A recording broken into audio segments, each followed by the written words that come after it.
Okay. Well, I enlisted before we got into the war, and I wanted to get in the Air Force. And as soon as they found out I did sign work, they put me to work doing signs. Then they found out that I did artwork. Then I really got busy painting pilots' A2 jackets, patches for the pilots, nose art on the planes. A lot of planes over in Europe I painted nose art on.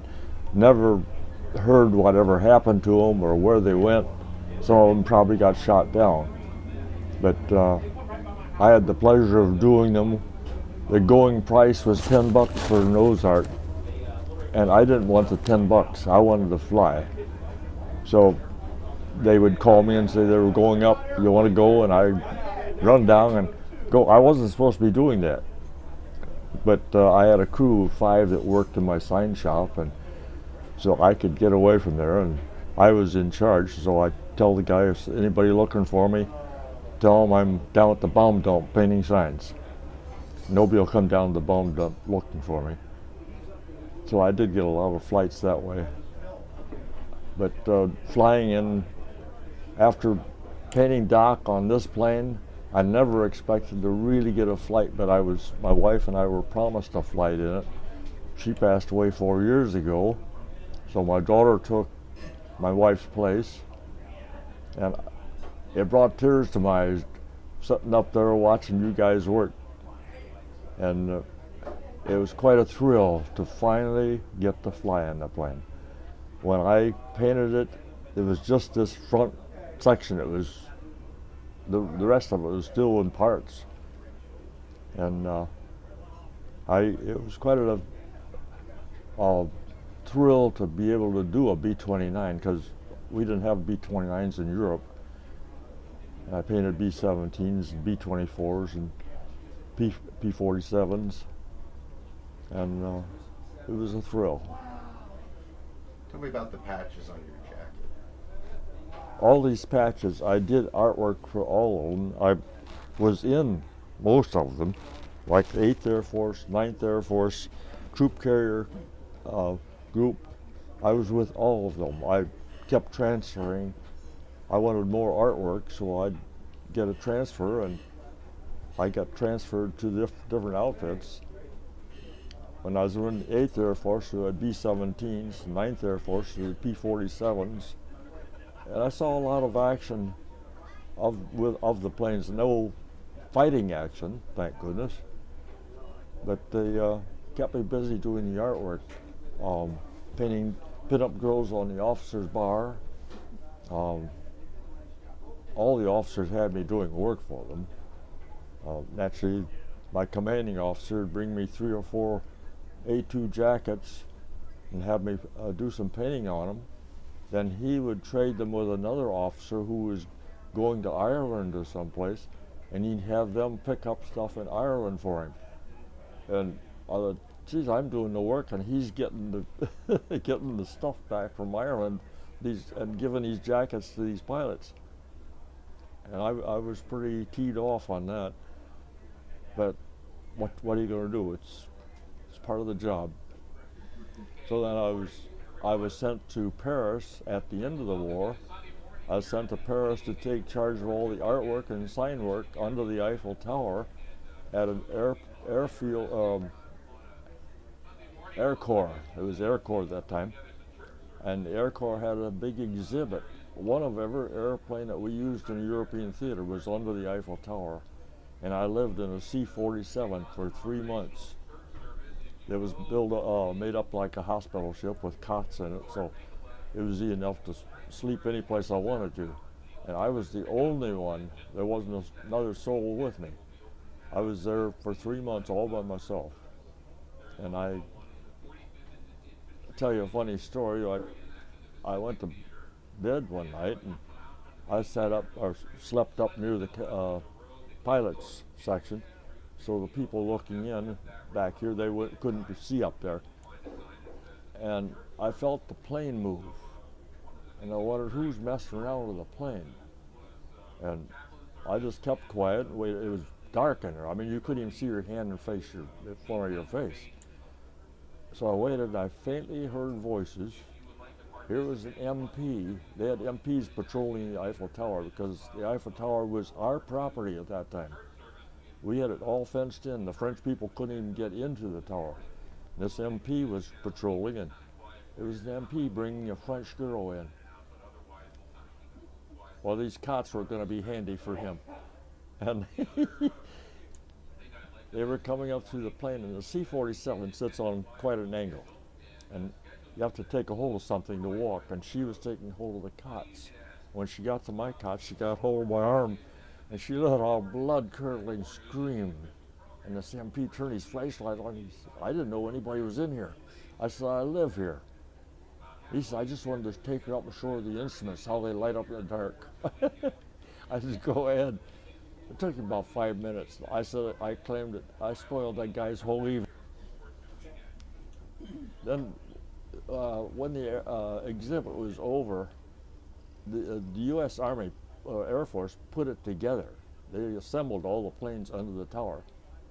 And when the exhibit was over, we gave the French everything, the airplanes and everything, parachutes, everything. Gave it to the French. They had to take it apart and haul it away. Well, planes that come into our field, it was an air depot group. And we had all the parts, we had clothes, everything that crews needed and what the planes needed. And planes that come into our field, maybe one B-17 would come in. I don't know how they arranged it, but plane would come in and they needed something on the plane, some modification. And the crew came to me and wanted me to paint something on the nose of their plane. So I went out, after I got through my work, I went out and painted until it got dark. And I thought, well, I'll put the lettering on tomorrow morning. I went out the next morning and the plane had left.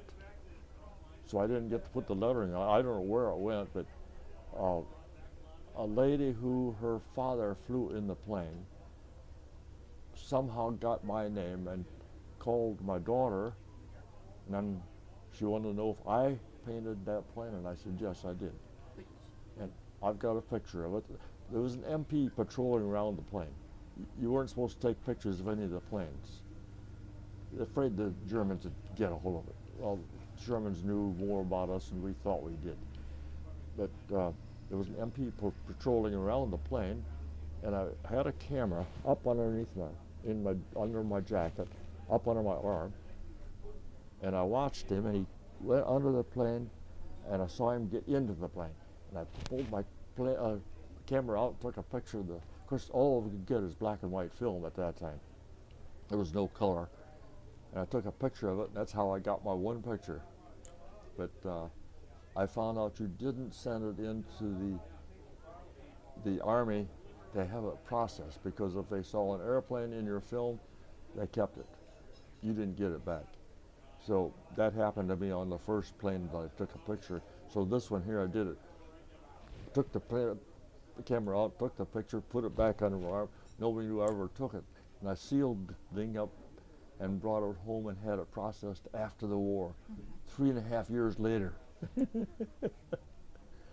So it was, I had a lot of fun during the war, and that's what I'm writing in my stories about, the funny things that happened that nobody would ever publish. It wasn't newsworthy, but it's funny things that happened behind the scenes that nobody ever knew happened.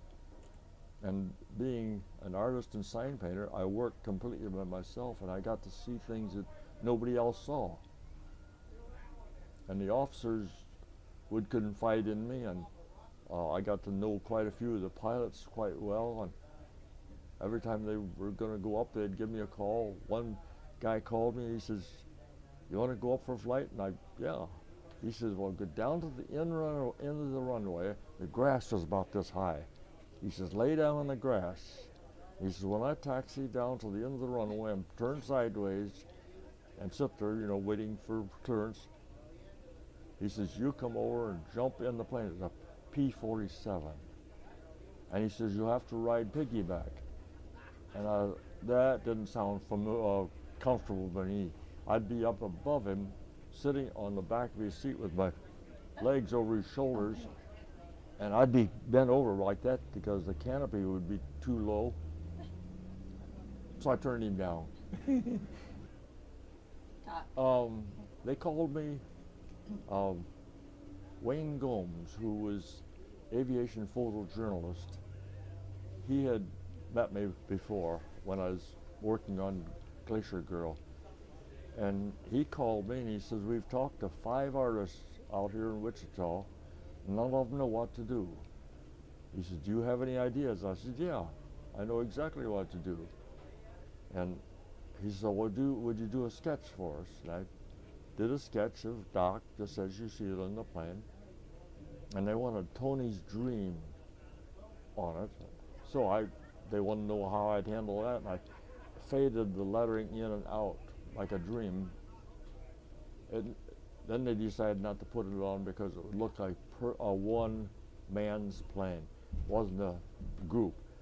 So I said, well, I can put his name back under the tail, which never happened.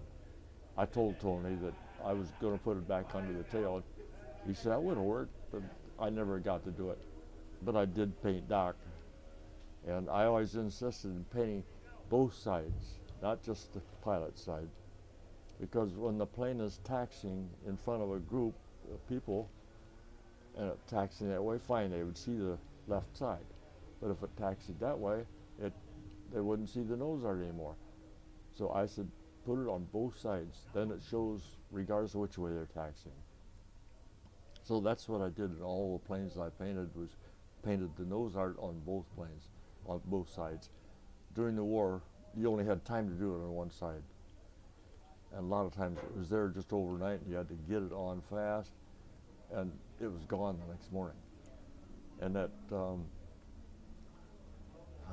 trying to think the name of the plane that I painted. Oh, Texas Longhorn. I thought it was Texas Longhorn, but it was Tex was the pilot. So they said it was Texas Longhorn. So I thought it was Texas Longhorn. So that's what I've been calling for all these years. I belonged to the 306th, which was the bomb group that Texas Longhorn was in. They said, we didn't have a plane with Texas Longhorn. We had a Longhorn, but we didn't have a Texas Longhorn. Then I'd realized why it was called Texas Longhorn. That was the pilot's name. So I painted that, and it was lacking a carburetor. That was all that was keeping it on the ground. And we had the carburetors in our stuff, in our air depot.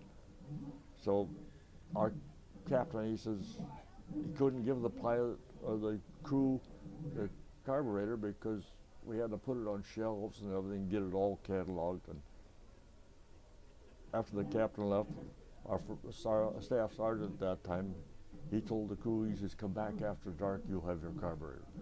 So that's what we did. We got the carburetor out of the crate and gave it to them, and they put the carburetor in the plane in the dark with flashlights. They put it in, because you had to work with flashlights with German planes coming over, they'd see those lights. So they put the carburetor in the plane, and I painted a set of horns on it. And when next morning, it was able to go on a raid. And as they taxied by, the guys were all leaning out of the plane, waving at you, waving goodbye, and it looked like they were going to a party.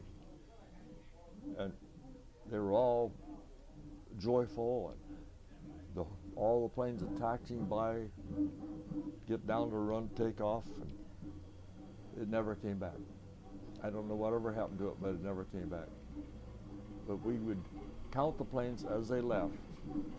Then we figure how many hours they were gone, and we could figure about where they went, because they never told us where they were going. And we could tell by the hours what city they bombed. We could tell how far they went into Germany and returned. It would take so many hours. Oh, they went to Berlin, or they went someplace, Frankfurt or someplace like that. We could tell by the time it took them to go and come back. And we'd count them as they came back. Come back singly. They didn't come back in a group. And they'd come back and we'd count them as they landed. And maybe 15 went, maybe 12 came back. And sometimes the plane would get to another field and couldn't make it clear back to home base. So they would land at some other field. But if they never came back at all, they had been shot down over Germany. You never knew whether the crew was prison or whether they were killed. You never knew. And we never heard. But that was part of my experience. Like when I was sent to the Eiffel Tower to take charge of the artwork and sign work, I was supposed to be there 7 days. And I got a letter, official letter. My outfit requested I be returned to them. I was needed so bad. Well, not that bad. And the answer was right down below the request. And the answer said, if you got someone with his qualifications to replace him, we'll be glad to return him. And they didn't have anybody, so the whole subject was just dropped. Like I said, it brought tears to my eyes because I kept telling people it's never going to happen. But it did. I never expected to really get a flight in the plane. And this was about as close as you'll get to where I live. Well, I did a lot of things I wasn't supposed to do. I went AWOL one time, and all of England was off limits to any military personnel, English or American, and I didn't know that. And my whole outfit, all the planes, C-47s at that time, all the planes were gone, all the personnel was gone, everybody. And I was the only one on the field. Now, where did they go? I mean, they never told me a word. So I thought, gee, everybody's gone. Why don't I run into London and visit my aunt and uncle who lived in England? So I went into town, got on the train, and who gets on the train is MP. And I thought, oh boy, I don't have a pass. And he saw me and he came and he said, I'll sit with you. So we talked.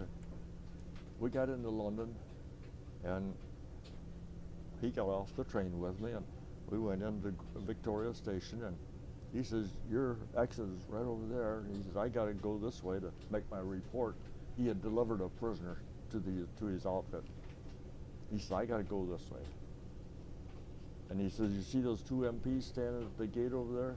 They'll stop you and want them to have to see your pass because nobody was supposed to be off their field. It was completely restricted. So I thought, man, what am I going to tell these MPs?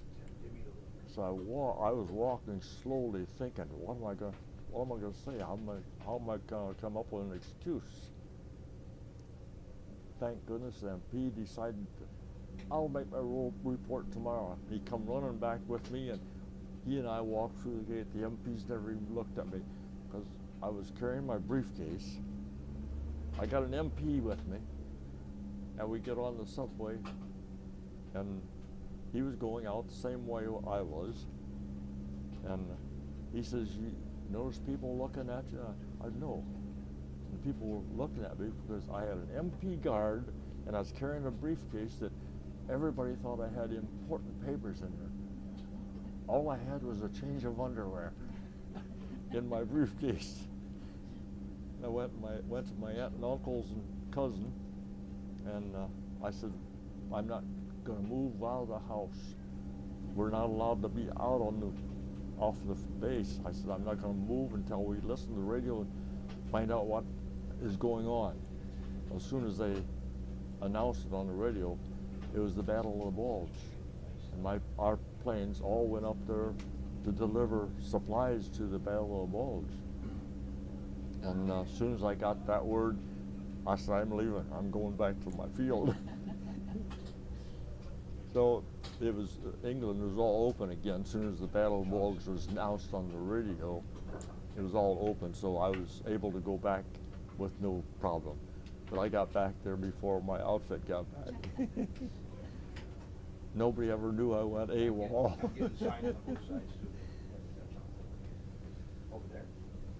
Owen, thank you very much. Okay.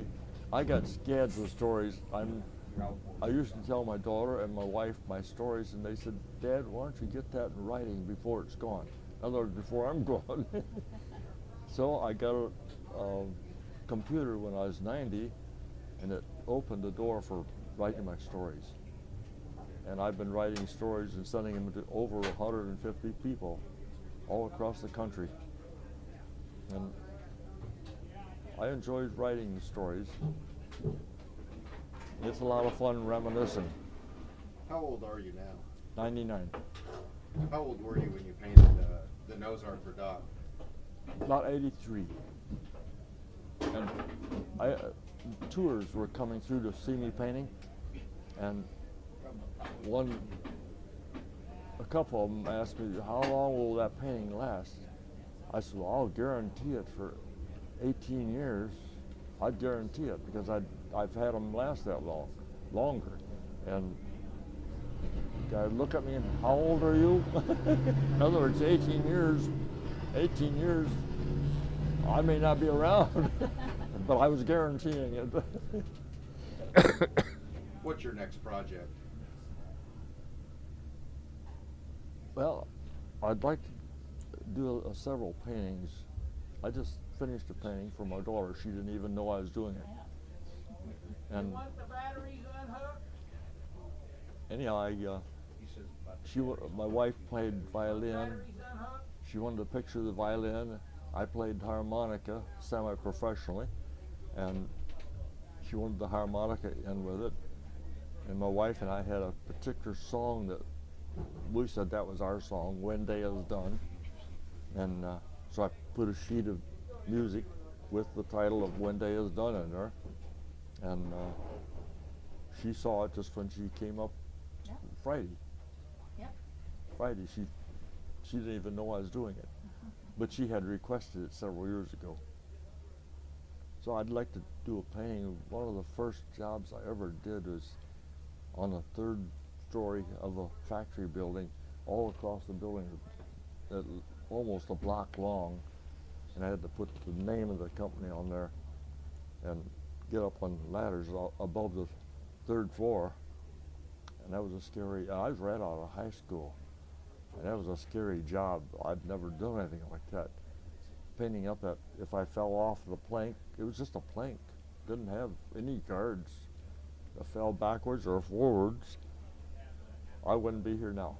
Because it'd been 3-4 floors down. So I hung onto the building. So. You were hoping to paint that. That was one of your projects, your next project. Yes, I'd like to make a painting of me up there on that building, actually doing it, because it was a scary job. Because I had never done anything that high before. And no protection from falling off at all, just a plank. And All right, so, we're going to wrap it up. They're getting ready to take us out of the plane, so. okay, good Owen, enough. thank you again for everything you've done. Okay, thank you.